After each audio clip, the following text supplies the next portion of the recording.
আসসালামু আলাইকুম, সাজিস কুকিং হাউসে স্বাগতম। আজকের রেসিপি হচ্ছে বাঁধাকপির পাকোড়া। বাঁধাকপির পাকোড়ার রেসিপিটি শুরু করবার জন্য এখানে আমি এখন যে ছোট সাইজের বাঁধাকপিগুলো পাওয়া যাচ্ছে সেগুলো নিয়ে নিলাম একটি, আর তার সঙ্গে নিয়ে নিচ্ছি মসুর ডাল 1 কাপ পরিমাণের। এখন বাঁধাকপিটাকে ভালোভাবে কুচিয়ে নিচ্ছি। কুচিয়ে নিয়ে ভালোভাবে ধুয়ে একটি চালির মধ্যে নিয়ে পানিটাকে ঝরিয়ে নিলাম। এখন মিক্স করব যে বুলে, সেই বুলে বাঁধাকপিগুলোকে নিয়ে নিচ্ছি। বাচ্চারা সহজে বাঁধাকপি খেতে চায় না, তাদেরকে সেম প্রসেসে যদি বাঁধাকপির পাকোড়া করে দেন সহজেই খেয়ে নেবে।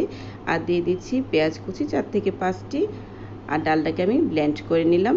খুব বেশি মিহি করে ব্লেন্ড করার প্রয়োজন নেই, আধা ভাঙা করে ব্লেন্ড করে নেবেন বা বেটে নেবেন।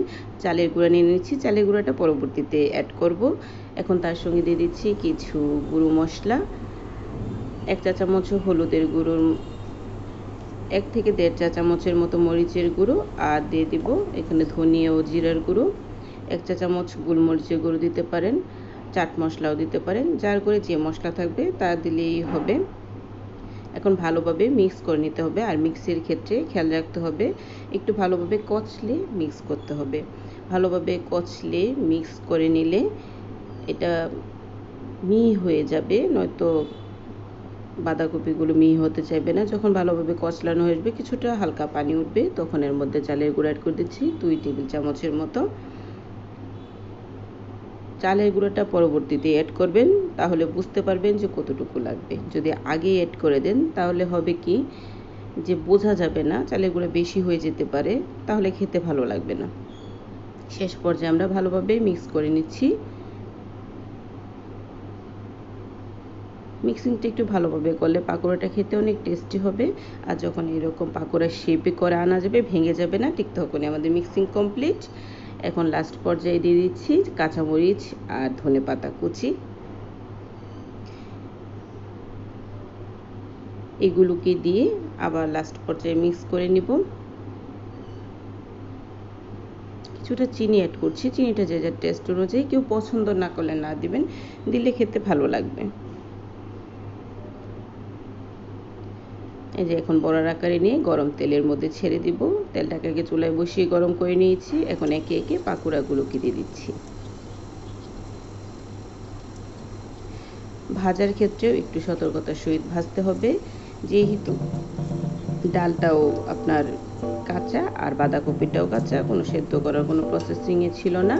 সেই জন্য এগুলোকে মাঝারি আঁচে ভাজতে হবে, যাতে ভেতরটাও ভালোভাবে সেদ্ধ হয়। যদি বেশি আঁচে ভাজতে যান তাহলে উপর দিকে পুড়ে যাবে, ভেতর সেদ্ধ হবে না, ডালের একটা কাঁচা গন্ধ থাকবে। তাই বুঝে শুনে মাঝারি আঁচে সেদ্ধ করে, মানে মাঝারি আঁচে ভাজতে হবে, যাতে এগুলো সেদ্ধ হয় আবার ক্রিস্পিও হয়। আবার অল্প আঁচে ভাজতে গেলে নরম হয়ে যাবে, খেতে ভালো লাগবে না। এভাবে মাঝারি আঁচে কিছুটা সময় নিয়ে উল্টে পাল্টে পাকোড়াগুলোকে ভেজে নিচ্ছি। আর যখন পাকোড়াগুলো ক্রিস্পি হয়ে আসবে, দেখেই বোঝা যাবে লালচে লালচে হয়ে আসবে, তখন যে যার টেস্ট অনুযায়ী উঠিয়ে নেবেন। বাঁধাকপির পাকোড়া বানানোর ক্ষেত্রে মিক্সিং আর ভাজার প্রসেসিংটাই হচ্ছে মেইন, তাই মিক্সিংটাও ভালোভাবে করতে হবে আর ভাজতে হবে ঠিকঠাক প্রসেসে। এটা প্রায় সবাই জানে, যারা নতুন রাঁধুনি আছেন তাদের জন্য জাস্ট এই নর্মাল টিপসগুলো।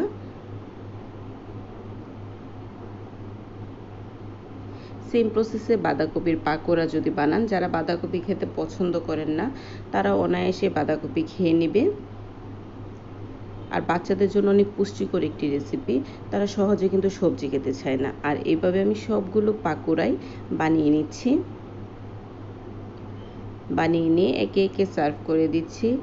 অনেকক্ষণ ক্রিস্পি থাকবে এই বাঁধাকপির পাকোড়াটা।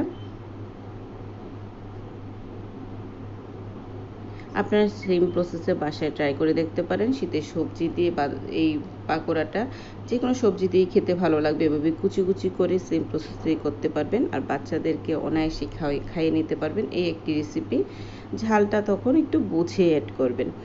রেসিপিটি ভালো লাগলে প্লিজ আমার চ্যানেলটাকে সাবস্ক্রাইব করে দিবেন, লাইক ও কমেন্টস করে আমার চ্যানেলের পাশে থাকবেন। ধন্যবাদ সবাইকে।